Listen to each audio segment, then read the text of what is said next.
পাশের পাড়াতে দেখুন কত মানুষের অকারণ হয়রানির শিকার হতে হচ্ছে। মানে কত মানুষ মৃত্যুর কোলে ঢলে পড়েছে, কত মানুষ উন্মাদ হয়ে গেছে শুধুমাত্র ওই কাগজ দিয়ে তাকে নাগরিকত্ব প্রমাণ করতে হবে বলে। এটা ভারতবর্ষের মতো একটা গণতান্ত্রিক। এবার আপনি বলছেন যে এদের তো শেষ করে এনেছে। আমরা প্রথম দিন থেকে বিরোধিতা করছিলাম, আমরা শেষ দিন পর্যন্ত এটা বিরোধিতা করব।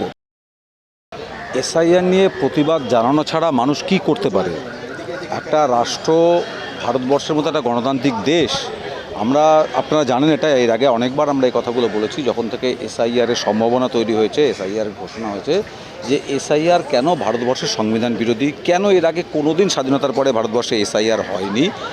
আসলে সেই কথাগুলো আমরা রিপিটও করতে চাইছি না, কিন্তু মূল যে প্রশ্নটা, যে ভারতবর্ষের প্রতিটি নাগরিককে তাদের কাছে গিয়ে কাগজ দেখিয়ে প্রমাণ করতে হবে নাগরিক, এটা যে একটা কত বড় অমানবিক এক্সারসাইজ, এটা আজকে স্পষ্ট হয়ে গেছে। যারা আমাদেরকে বোঝাচ্ছিল যে এসআইআর করা হচ্ছে কেন, মৃত ভোটারের নাম বাদ দেওয়ার জন্য, ভোটার তালিকাকে শুদ্ধ করার জন্য, আমরা তাদেরকে বারবার করে এটা বলছিলাম যে এত বড় ভারতবর্ষের মতো একটা বড় দেশে আনডকুমেন্টেড সিটিজেন এত, এবং এখানে কাগজের ভিত্তিতে, এবং এটা নির্বাচন কমিশনের এখতিয়ার বহির্ভূত। আজকে যখন প্রক্রিয়াটা প্রায় ওরা শেষ করে এনেছে, তখন আপনারা তো সাংবাদিক, আপনারা যদি আপনাদের নিজের আশপাশে পরিচিত মানুষগুলোর মধ্যে দেখেন, যে কোনো সম্প্রদায়, বিশেষভাবে মুসলিম সম্প্রদায়ের মানুষকে তো ওরা টার্গেট করেছে, আদিবাসী মানুষের নাম, অসংখ্য নাম বাদ যাচ্ছে।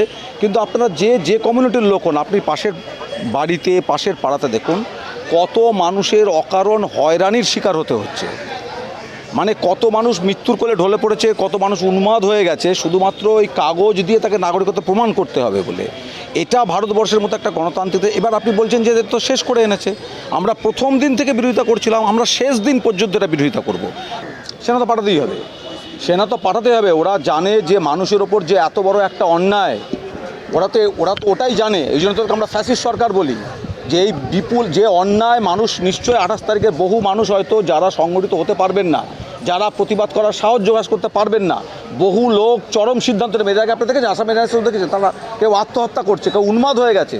তার বাইরে একটা বিরাট সংখ্যক মানুষ থাকবে যারা প্রতিবাদে ফেটে পড়বে। ওরা জানে এত বড় অন্যায়, তাদেরকে ভারতবর্ষের নাগরিক নয় বলে যারা দেখে দিতে চাইছে, এই অন্যায় নিশ্চয় নাগরিকরা রাস্তায় নামবে। ওরা সেটাকে দমন করার জন্য সেনা আগে পাঠাচ্ছে।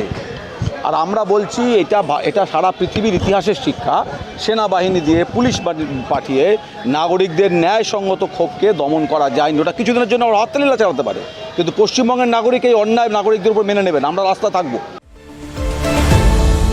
আপনারা দেখছেন এই বেলা বাংলা, শিরোনামে সবার আগে।